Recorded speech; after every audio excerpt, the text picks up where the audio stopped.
Queridos amigos e amigas, bom dia, é hora da Ave Maria. Em nome do Pai, e do Filho, e do Espírito Santo. Amém. O anjo do Senhor anunciou a Maria, e ela concebeu do Espírito Santo. Ave Maria, cheia de graça, o Senhor é convosco. Bendita sois vós entre as mulheres, e bendito é o fruto do vosso ventre, Jesus. Santa Maria, Mãe de Deus, rogai por nós, pecadores, agora e na hora de nossa morte. Amém. Eis aqui a escrava do Senhor. Faça-se em mim segundo a vossa palavra. Ave Maria, cheia de graça, o Senhor é convosco. Bendita sois vós entre as mulheres. Bendito é o fruto do vosso ventre, Jesus. Santa Maria, Mãe de Deus, rogai por nós, pecadores, agora e na hora de nossa morte. Amém. E o Verbo de Deus se fez carne e habitou entre nós. Ave Maria, cheia de graça, o Senhor é convosco. Bendita sois vós entre as mulheres, e bendito é o fruto do vosso ventre, Jesus. Santa Maria, Mãe de Deus, rogai por nós, pecadores, agora e na hora de nossa morte. Amém. Rogai por nós, ó Santa Mãe de Deus, para que sejamos dignos das promessas de Cristo. Oremos. Infundi, Senhor, em nossas almas a vossa graça, nós vos suplicamos, para que nós que conhecemos pelo anúncio do anjo a encarnação de Jesus Cristo, vosso Filho, cheguemos por sua paixão e morte de cruz à glória da ressurreição da carne, pelo mesmo Cristo nosso Senhor. Amém. Em nome do Pai, e do Filho, e do Espírito Santo. Amém. Queridos irmãos e irmãs, estamos nos aproximando do final do mês de maio e pessoalmente eu tenho pedido a Nossa Senhora que complete nesses dias o que eu não fui pela minha negligência capaz de conseguir durante esse mês de tantas graças, que é o mês de Maria. Mês em que nós vivemos o tempo pascal, nos preparamos para Pentecostes, mês em que podíamos olhar para Nossa Senhora com um olhar mais terno, mais piedoso. Meu Deus, como nós precisamos aproveitar melhor este mês de maio. E hoje também é quinta-feira, dia da Santíssima Eucaristia. Por isso, peçamos isso, que o nosso coração diante de Jesus Eucarístico seja como o coração de Maria. E como é que ele vai ser? Como aquele que diz, faça-se em mim segundo a vossa palavra. Senhor meu Deus, que na Eucaristia me olhais e me convidais a fazer a vossa vontade nesse mundo, a construir o bem, a ser proclamador da paz, a ser mais fraterno. Senhor, o Senhor que também me chama a ser mais orante, mais adorador, olha-me da Eucaristia, Jesus, e que o Senhor encontre em mim o mesmo coração de Maria, um coração generoso, sem limites. O Evangelho que hoje a liturgia nos presenteia está em Marcos, capítulo 10, a partir do versículo 46, e diz assim: Naquele tempo, Jesus saiu de Jericó junto com seus discípulos e uma grande multidão. O filho de Timeu, Bartimeu, cego e mendigo, estava sentado à beira do caminho. Quando ouviu dizer que Jesus, o Nazareno, estava passando, começou a gritar: Jesus, filho de Davi, tem piedade de mim. Muitos o repreendiam para que se calasse, mas ele gritava mais ainda: Filho de Davi, tem piedade de mim. Então Jesus parou e disse: Chamai-o. Eles o chamaram e disseram: Coragem, levanta-te, Jesus te chama. O cego jogou o manto, deu um pulo e foi até Jesus. Então Jesus lhe perguntou: Que queres que eu te faça? O cego respondeu: Mestre, que eu veja. Jesus disse: Vai, a tua fé te curou. No mesmo instante, ele recuperou a vista e seguia Jesus pelo caminho. Palavra da salvação, glória a vós, Senhor. Bartimeu é um homem conhecido nos evangelhos, apesar de somente o evangelho de Marcos nos dizer o nome deste cego. São Mateus diziam que eram 2 os cegos no caminho, e São Lucas fala que era um cego.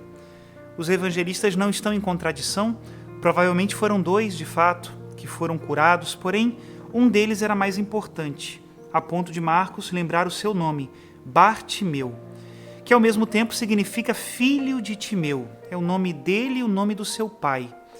E este Bartimeu contrariando todos aqueles que seguiam a Jesus Cristo, gritou com voz forte: Jesus, filho de Davi, tem compaixão de mim. E o seu clamor alcançou a misericórdia do Mestre Jesus. Como é bom nós convivermos com o Senhor, não é? Sabermos que Ele está tão perto, à distância de um clamor. Quando nós podemos falar com Deus com confiança e saber que Ele nos atende, que nós não somos mais reféns das coisas deste mundo. E Jesus Cristo diz para ele: tua fé te salvou. Muitas pessoas hoje identificam esse tua fé te salvou num sentido abstrato, como se uma convicção humana ou uma fé humana fosse capaz de realizar algum tipo de milagre. A fé de Bartimeu o salvou porque antes ele reconheceu Jesus como filho de Davi. Isso porque o fato de Jesus Cristo ser Deus não é uma questão de opinião, é uma questão de verdade. E a verdade, naturalmente, deve se impor. Assim deve ser a nossa vida, uma busca constante pela verdade. Eu fico imaginando, quando nós lemos o Evangelho, que nós poderíamos fazer-nos muitas mais perguntas, inclusive num tom assim um pouco cético. Por que Jesus Cristo aceitou que aquele homem o chamasse de filho de Davi? Por que aquele homem colocou em Jesus Cristo uma esperança tão grande, a ponto de pedir-lhe que lhe restaurasse a vista? De fato, Jesus Cristo não é um mestre normal.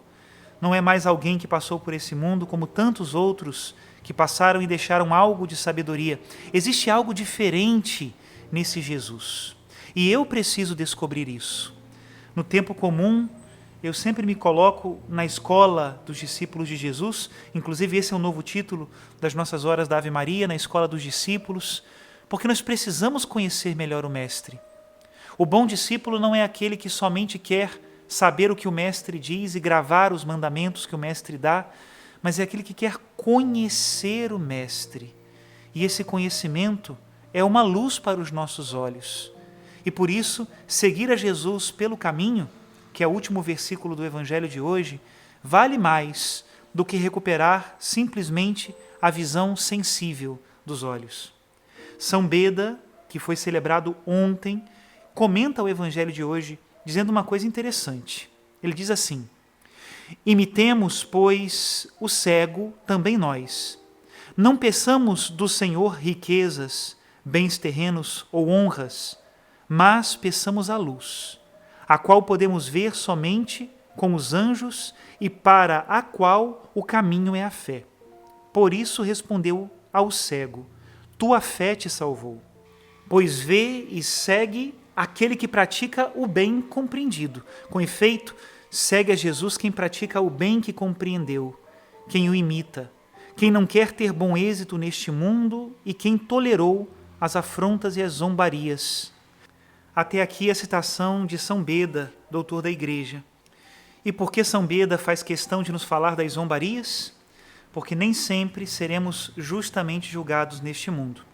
Nossas ações nesse mundo são sempre imperfeitas. E mesmo que nós procuremos nela certo grau de perfeição, sempre encontraremos afrontas e zombarias.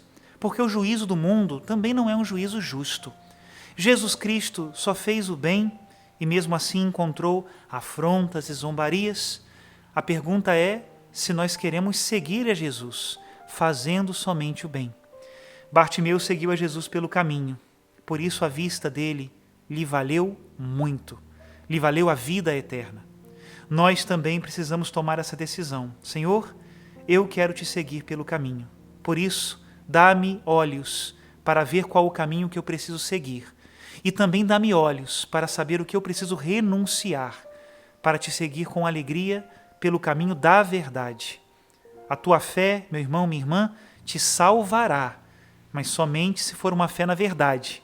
Ninguém quer acreditar nas mentiras que o mundo e o demônio muitas vezes querem nos contar. Para completar a nossa reflexão de hoje, eu recorro à carta aos Hebreus, capítulo 11, que é o capítulo que fala sobre o tema da fé. Nós vamos ler a partir do versículo 1. Diz assim: a fé é a certeza daquilo que ainda se espera, a demonstração de realidades que não se veem. Por ela, os antigos receberam um bom testemunho de Deus. Pela fé, compreendemos que o universo foi organizado pela palavra de Deus, de sorte que as coisas visíveis provêm daquilo que não se vê. Pela fé, Abel ofereceu a Deus um sacrifício melhor que o de Caim. Graças a ela, recebeu o testemunho de ser justo, pois Deus atestou o valor de suas oferendas. E graças a ela, mesmo depois de morto, Abel ainda fala. Pela fé, Enoque foi levado, sem passar pela morte. Não mais foi encontrado, porque Deus o levou. Antes de ser levado, porém, recebeu o testemunho de que foi agradável a Deus. Ora, sem a fé, é impossível agradar a Deus, pois quem dele se aproxima deve crer que ele existe e que recompensa os que o procuram. Que Deus abençoe a todos e nesse mês de Nossa Senhora, que ela venha, essa bênção de Deus, pelas mãos queridas e maternas de Maria, que sempre sabe o que é melhor para nós. O Senhor esteja convosco, Ele está no meio de nós. Abençoe-vos o Deus que é todo-poderoso, Pai e Filho e Espírito Santo. Amém.